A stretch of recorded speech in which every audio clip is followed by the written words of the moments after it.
The Ukrainian war was a year old when these words spilled from the lips of Polish President Andrzej Duda. As it is known, Poland had been an important supporter of Kiev from the first days of the Ukrainian war. Since Warsaw shared the same fate with Kiev in history, it took its place on the side of Ukraine without hesitation. With the start of the war, the brave hearts of Poland threw themselves into the Ukrainian front lines. The Ukrainian war is home to many volunteer soldiers. Among the volunteer fighters, soldiers from Poland occupy a very important place. Let's examine the effects of the Polish volunteers at the turning point of the war between Ukraine and Russia and what they put Putin in. Buses of Ukrainian refugees flowed across the border into Poland, while groups of seemingly determined little men were heading in the opposite direction to fight the Russians. Most looked like Ukrainian immigrants in their 20s and 30s. However, some could also be heard speaking other languages. Most of them had black tactical boots dangling from their gym bags. These men were responding to the call of friends of peace and democracy to join their new brigade,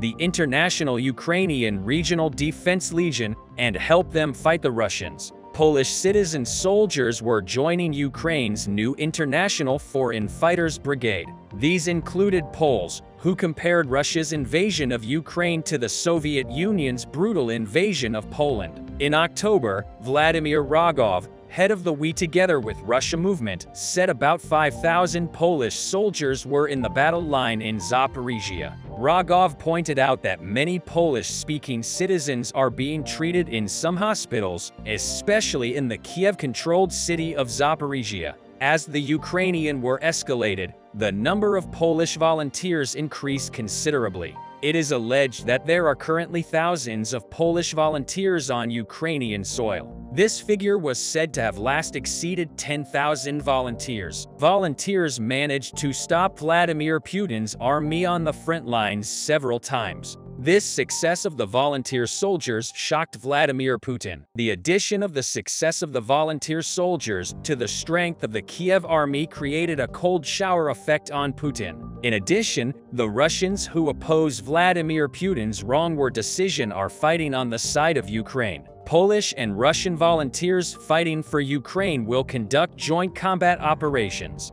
The Polish Volunteer Union and the Russian Volunteer Union announced this cooperation. Soldiers of the two formations are currently conducting joint training and coordination. The Poles and Russians will likely be involved in the operations of the Defense Intelligence of the Ministry of Defense of Ukraine. Ukrainian intelligence officials had previously included Belarusian and Russian volunteers in joint operations. More and more foreigners are ready to privately help Ukraine repel the aggression of the Kremlin. The number of volunteers is so high that volunteer associations are formed from them on a national basis. The Polish Volunteer Union has its own material and technical basis and symbols. Their symbol is the emblem of the Cavalry of Death Cavalry Squadron, which the Poles formed in 1920 to fight against the Bolsheviks. In contrast, the Russian Volunteer Corps was created in 2022 from Russians who wanted to fight on the Ukrainian side.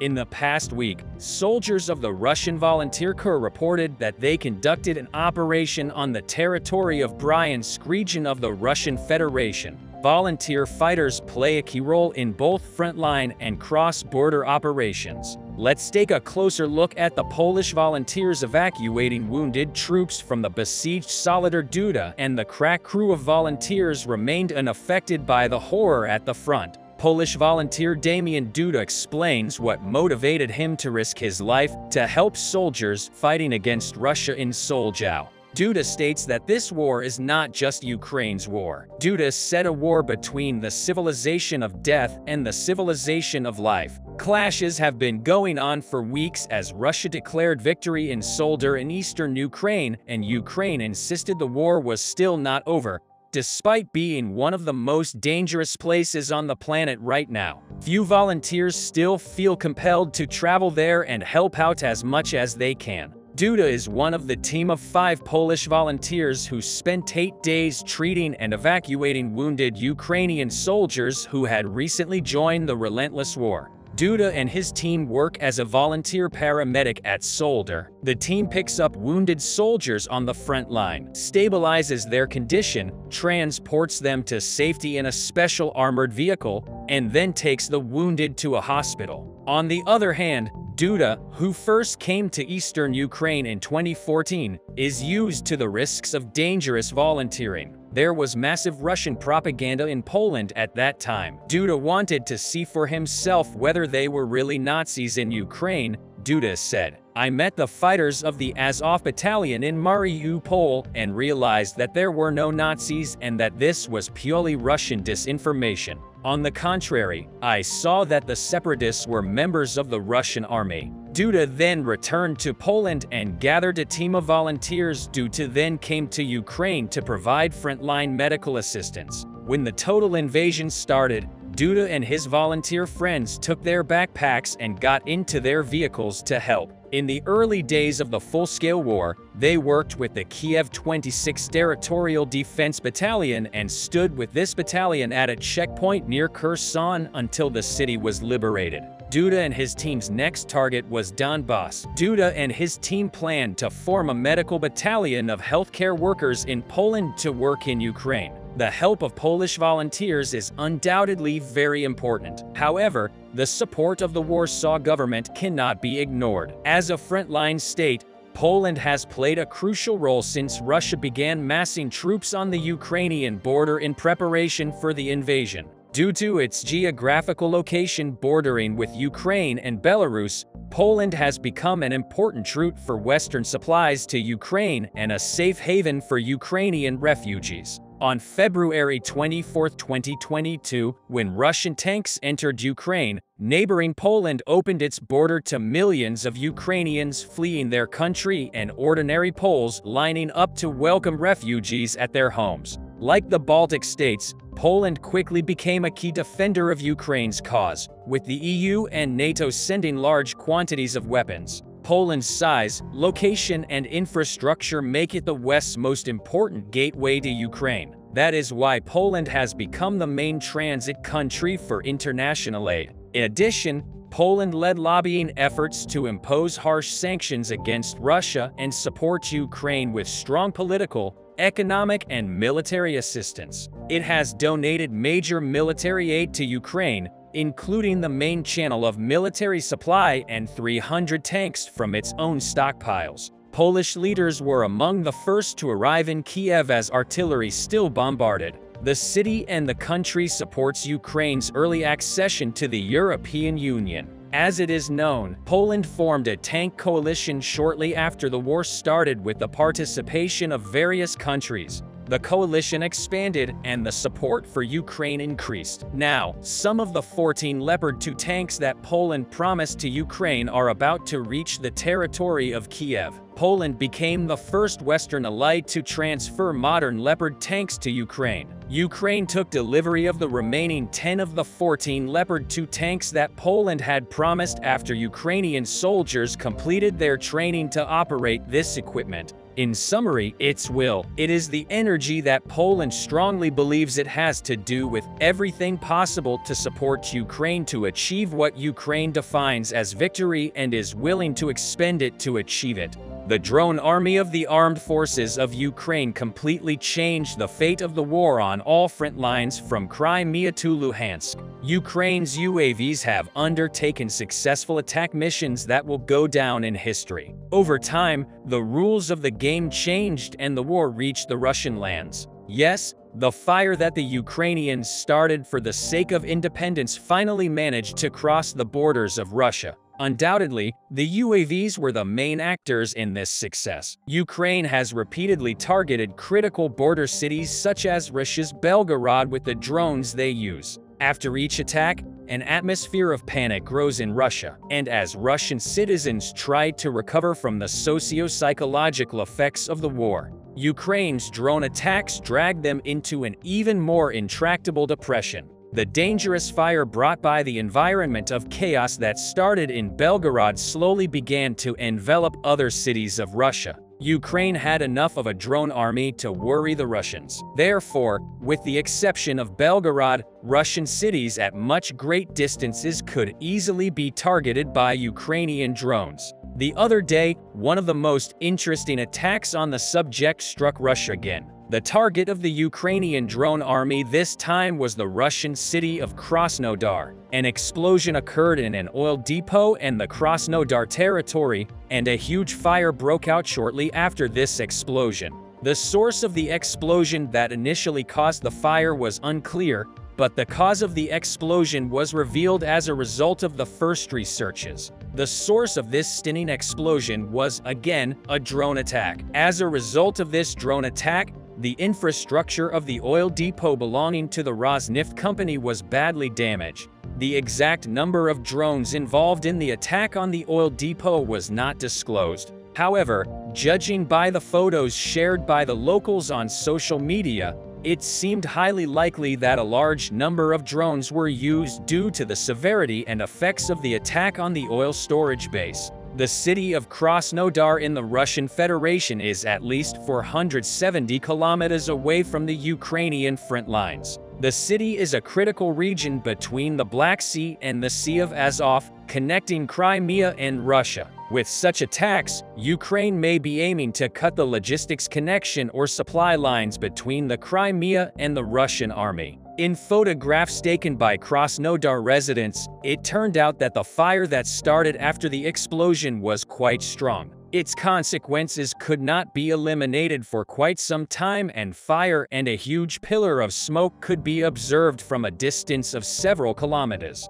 It was not specified what type of drones were used in the attack, but parts of the drones carrying large quantities of plastic explosives were found on the territory of Belgorod a few hours before the attack. The fact that there was a similar attack in the city of Belgorod, which is constantly targeted by Ukrainian drones, brought to mind that Kiev planned the unexplained attack in Krasnodar. As a result, the extent of the damage to the Rosneft oil depot has not yet been specified. However, the most important detail of the attack was that the UAVs had reached the Krasnodar territory, and this issue was considered as a very serious concern in Russia. The effective range of the Soviet Aerojet-powered drones of the Ukrainian forces up to 800 kilometers raised question marks in minds. Russia's concerns on this issue might actually be justified because drones, which have an effective range of 800 kilometers, can reach much farther than this distance, and they don't actually need to travel that far. The reason for this is that the distance between Krasnodar and Berdyansk is about 540 kilometers. In other words, even if the Ukrainians began these attacks from Berdyansk, they can easily reach the Russian city of Krasnodar with their drone army. Therefore, it is not impossible for Krasnodar to be targeted by Ukrainians. There is, however, another view regarding the source of the attack. It is also possible that the libertarian anti-war Russian citizens within the borders of Russia may have carried out these attacks. Even if one of the two possibilities is true, these attacks are of great importance to show the Russians a truth. If the attacks targeting the oil refinery in Krasnodar were carried out by Russian citizens who are against the war, it means that even the Russians do not want this war to continue. If we consider the other possibility, that is, if the Ukrainian forces carried out these attacks from Berdyansk or any Ukrainian city within range to carry out the attack,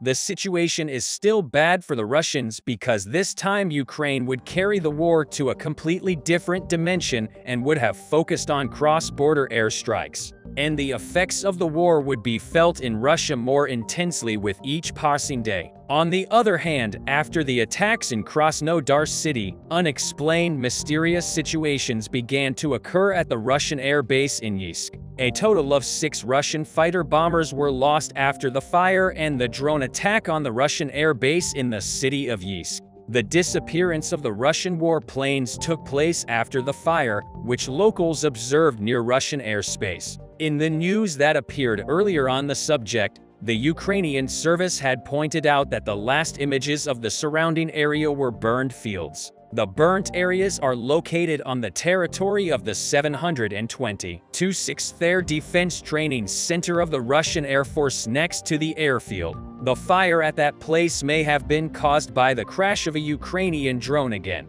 All these attacks actually showed that Ukraine had almost reached a remarkable level in carrying the water Russia, because as we mentioned in the video, there was a revival in Belgorod, one of the cities most targeted by the Ukrainian UAV army. The mayor of Belgorod, Valentin Demidov, announced in a statement he shared recently that the wreckage of 3 drones was found in Belgorod, Russia, but no injuries were reported. Meanwhile, one of the regional governors, Andrzej Duda, stated that a drone crashed near the village of Gorbatov in the Moscow region, about 400 miles from the Ukrainian border. Duda reported that the UAV was located next to the Voskresensk gas compressor station, which belongs to Russia's energy giant Gazprom. The governors of the Kursk and Belgorod regions on the border with Ukraine have repeatedly accused the Ukrainian armed forces of bombing the border. However, Mikhailo Podolyak, one of President Volodymyr Zelensky's advisors,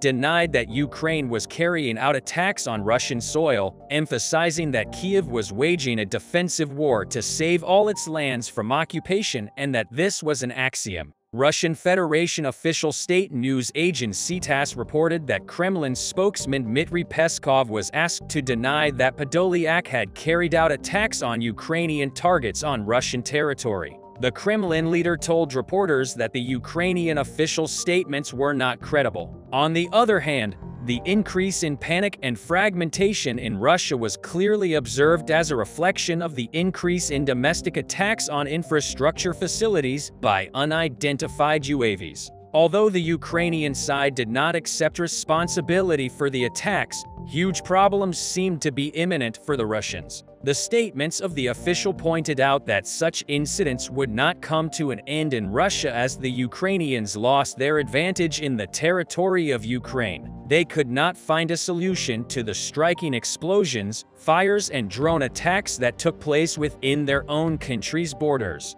In addition, in the Crimean Peninsula annexed by Russia, unmanned aerial vehicles belonging to the Ukrainian forces were constantly seen in the peninsula skies. In fact, Russia was in a much more advanced position in the air defense and offensive areas than the Ukrainian army in the first days of the war. The Russian army had attack planes, helicopters, and many other military vehicles, but the Ukrainians managed to take this military power from the Russians thanks to the ingenious strategy they have applied since the beginning of the war and the right cards that they have chosen. And if you're aware, there were serious gaps between Russia and Ukraine in terms of the number of soldiers, but the Ukrainians were able to close such gaps, as we mentioned, with unbelievable methods. In this way, the Ukrainians were able to recapture dozens of their cities from the Russians. All this data and the details of the war showed us that a war cannot be won only on paper.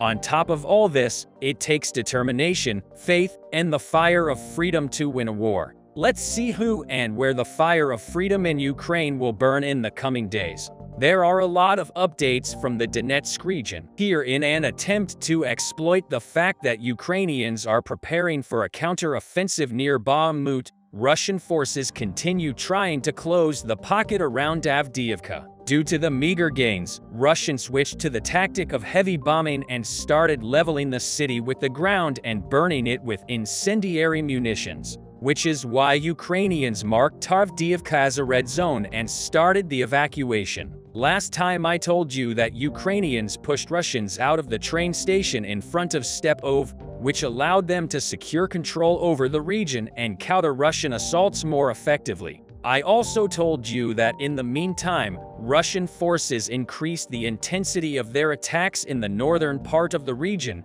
especially in the area of Novoye Bakhmutka. The freshest reports suggest that the Ukrainian forces indeed established control over 2 out of 3 Romanian-Ukrainian strongpoints in Novoye Bakhmutka and got access to the highway because Ukrainian General Staff reported that there was an assault towards Karamik. However, after Ukrainians stabilized the situation around Stepov, a Russian advances along the whole northern contact line stalled. when it comes to the southern part of the region, the intensity of fights has only increased. Russians said release combat footage showing how they are using anti-tank guided missiles to target Ukrainian positions in front of the intersection. Despite the continuous fire, this still remains the lowest priority for Russians because it is heavily entrenched. The increased pressure from this side, therefore, is likely meant for fixing Ukrainian forces and assisting Russians who are advancing from Opit in an attempt to develop their recent successes here.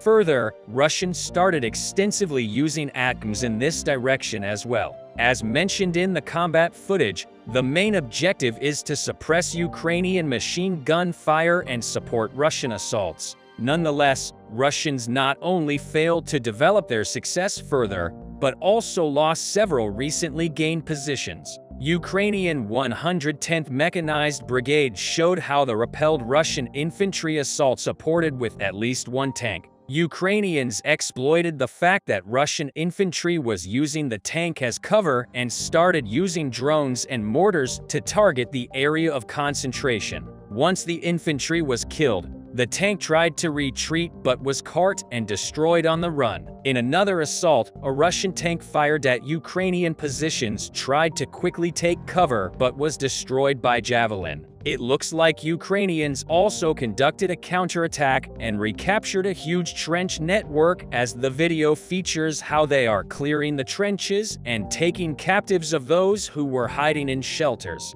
Ukrainian 36th Marine Brigade has also been conducting very effective preventative artillery strikes on Russian positions near Vodina, destroying Russian assault units before they even launched their assaults. Discouraged by the lack of progress, Russian forces switched to high-caliber artillery and mortar systems and air bombs. Russian 14th Artillery Brigade has reportedly targeted the area of the former military site in Avdiivka. Russian aviation conducted a series of air strikes and destroyed numerous high-rise buildings. The main goal is to level with the ground the southern part of Avdiivka. Today, Russians also started using incendiary munitions, in particular special magnesium shells for Grad artillery systems. The main target of this strike became the chemical factory in the western part of the village, although a lot of houses burned down as well. Russian sources reported that today Ukrainians started active evacuation from the town and are preparing to withdraw to avoid a complete encirclement.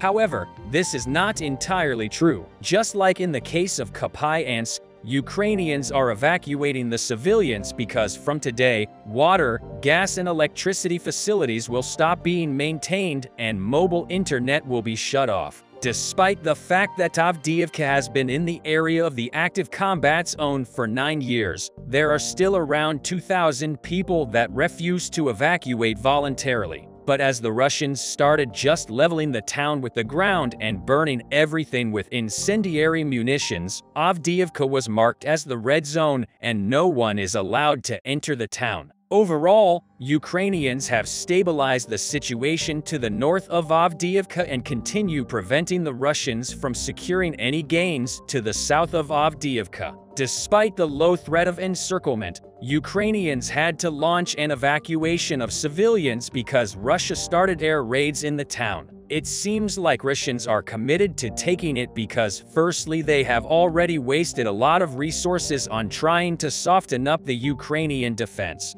And secondly, they want to take advantage of the fact that most Ukrainian reserves are currently near Bakhmut.